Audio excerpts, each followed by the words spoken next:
இருக்கோ அது எல்லாம் என்னத்த போயிருக்கு. இதுல நான் ஒண்ணு சொல்ல வந்தேன். இந்த நான் முதல்வன் திட்டங்க இப்ப இல்லைனாலும் போன்ல எல்லாம் போட்டு பாருங்க, எனக்கு கண்ணே கலங்கிடும் அதை சொல்லும் போது.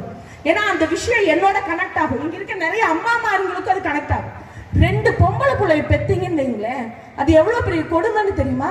ஓ 2ம் பொட்ட பிள்ளையாக்கு, 2ம் பொட்ட பிள்ளையா? ஐயோ எப்படிதான் பார்க்க போறியோ. கேள்விப்பட்டிருக்கீங்களா இல்லையா? இந்த மாதிரி சுத்தம் மொத்தம் சொல்றது கேள்விப்பட்டிருக்கீங்களா இல்லையா? இதே மாதிரிதான் சிவகங்கை மாவட்டத்துல இருந்து பிரேமான ஒரு பொண்ணு வந்து நின்று பேசுறான் முதல்வர் முன்னாடி. 2 பொம்பளை பிள்ளை, எங்களுக்கு ஒதுங்கிறதுக்கு வீடு கூடி இல்ல, எங்க அப்பா கட்டட வேலை செய்யறாரு, ஆனா இந்த பிள்ளை என்னை எதுக்கு படிக்க வைக்கிறேன்னு கேட்டாங்க. ஆனா நான் முதல்வன் திட்டத்தின் மூலமாக நான் இன்னைக்கு படிச்சேன், அதற்காக ஒரு பரீட்சை எழுதினேன், இன்னைக்கு இன்ஃபோசிஸ் மாதிரி ஒரு பெரிய கம்பெனில எனக்கு வேலை கிடைச்சிருச்சுங்க. எனக்கு என்ன ஒரே ஒரு விஷயம்னா, உங்க இன்னைக்கு முதல்வர் உட்கார்ந்துட்டு இருக்காரு, துணை முதல்வர் உட்கார்ந்துட்டு இருக்காரு, அந்த மேடையில இருந்து அந்த பொண்ணு பேசுறா. அப்ப அந்த பொண்ணு தயங்கி தயங்கி கையில ஒரு கவர் வச்சுட்டு நின்றுட்டு இருக்காங்க.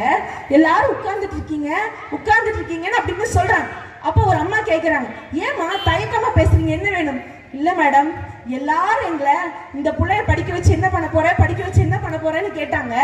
ஏதோ முதல்வர் கொடுத்த இந்த நான் முதல்வர் திட்டத்தின் மூலமாக நான் படிச்சு இன்னைக்கு வேலைக்கு போயிட்டு என்னோட சம்பளம் மாசம் 80,000 ரூபாய். இதை எங்க அப்பா கையில கொடுக்கணும் மேடம், எங்க அப்பாவை நான் மேல கூப்பிடட்டுமா அப்படின்னு சொல்லுச்சுன்னா, அவங்க அப்பா கலங்கி அப்படியே மேடைக்கு வந்து நிக்கிறாரு. நிக்கும் போது அந்த பொண்ணு சொன்னா, இன்னைக்குதான் நான் முதல் மாச சம்பளம் 80,000 ரூபாய் வாங்கியிருக்கேன், எங்களுக்கு வீடு இல்லை, ஏன்னா மழை வந்தா கூடி அது ஒழுகும், எங்க அப்பாவுக்கு நான் முதல் வீடு கட்டி தரணும், அதுதான் ஆசைன்னு அந்த பொண்ணு சொன்னா. அதுக்கே எல்லாரும் குறிச்சு போனாங்க.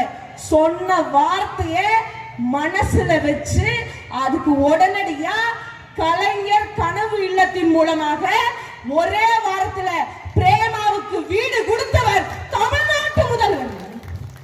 இது யாராச்சும் செய்வாங்களா?